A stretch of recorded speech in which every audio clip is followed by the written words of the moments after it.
I want to tell you a little about how I started working on conceptual metaphor. This is a true story. In 1978, I was teaching an undergraduate seminar with 5 students. At the time, I was interested in what it was called an art form in America called performance art, and I was giving an undergraduate seminar in performance art and linguistics.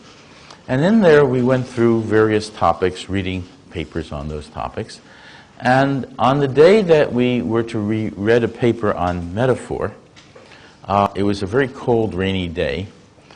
We all sat around a little table. There were 5 students.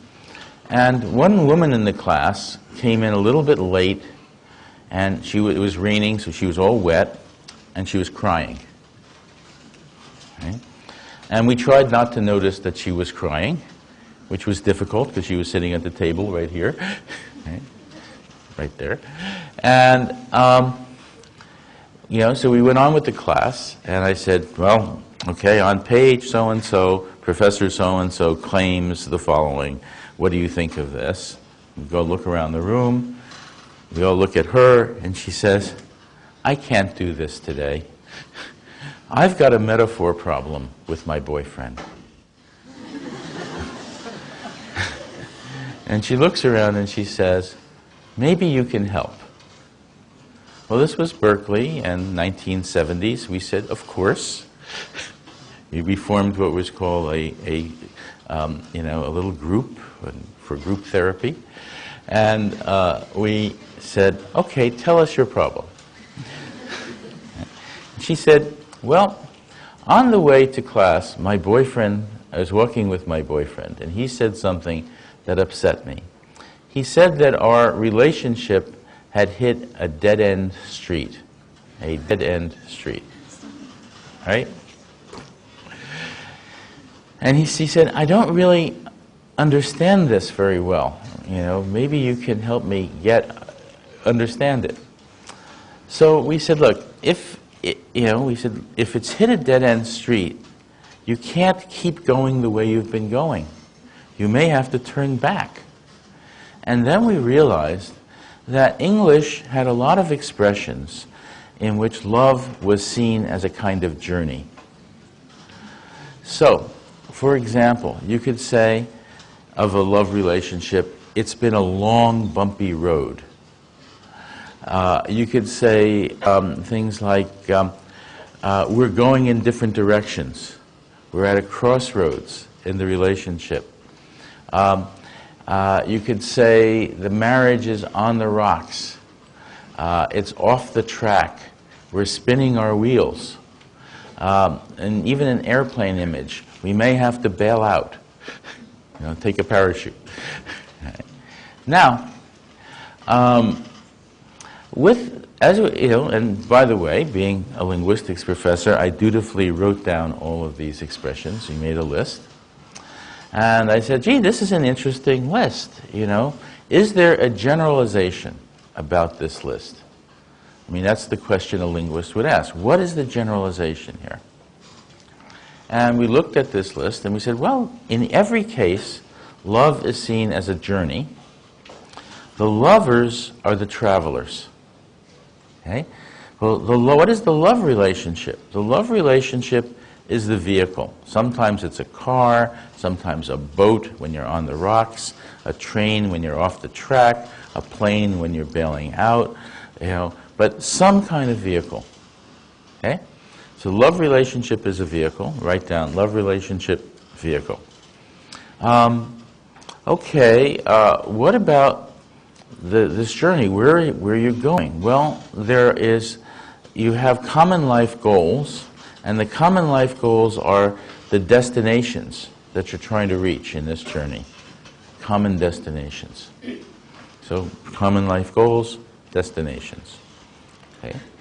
And what about why do you keep hitting dead-end streets and spinning your wheels? Well, these are difficulties in a journey.